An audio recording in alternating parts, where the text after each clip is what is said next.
मोकलायो तो वनी राजी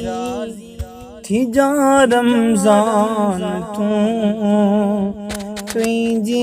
इज़्ज़त मूं न कई माफ़ी तिजा मेहमान तू मोकलायो तो वनी राजी थी जा रमज़ान तू तुझी इज़्ज़त मूं न कई माफ़ी तिजा मेहमान तू तुझी इज़्ज़त मूं न कई माफ़ी तिजा मेहमान तू ॾींहं जो आदाब रोज़े जायदा बिल्कुल न थिया समझ जण रोज़ा साका मिल सफ़ा नाहिन रखिया ॾींहं जो आदाब रोज़े जायदा बिल्कुल न थिया समझ जण रोज़ा सां कामिल सफ़ा नाहिन रखिया अमल ऐं इख़्लास जो आए खणी फरमान तू अमल ऐं इख़्लास जो आए खणी फरमान तू तुझी इज़्ज़त मूं न कई माफ़ी तिजा मेहमान तू रात जो जागी इबादत करण घुरिजे हाँ मगर फैज़ बरकत साण दिल खे भरण घुरिजे हाँ मगर रात जो जागी इबादत करण घुरिजे हाँ मगर फैज़ बरकत साण दिल खे भरण घुरिजे हाँ मगर जाग मोमिन जाग पल पल पियो करी ऐलान तू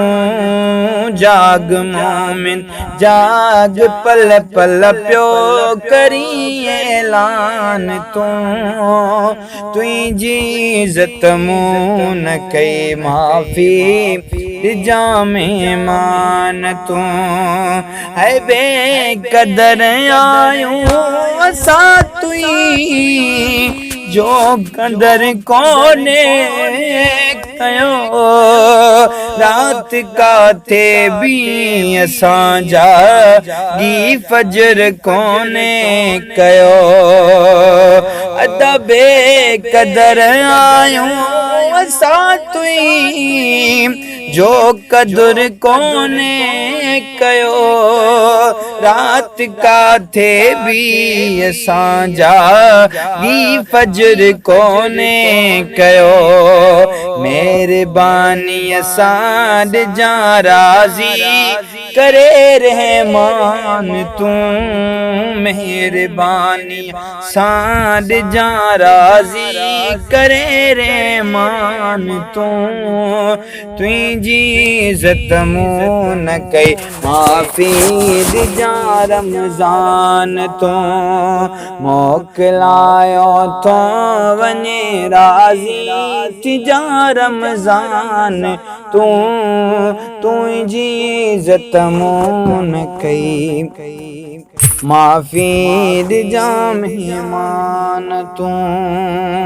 है रमज़ान मुबारक मां भलो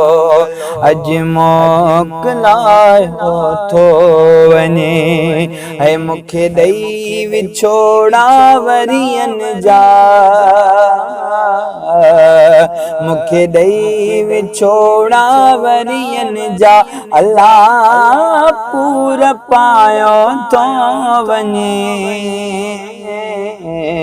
है रमज़ान मुबारक मां भलो अज मोकलायो थो वञे अलाए कॾहिं ईंदो वरी दस जियरी आवी दस मरे ऐ न गणतिया मंझ दिलरी गरे न गणतिया मंझ दिलड़ी गरी अल्लाह रूर जायो तो वने ऐ रमज़ान मुबारक मां भलो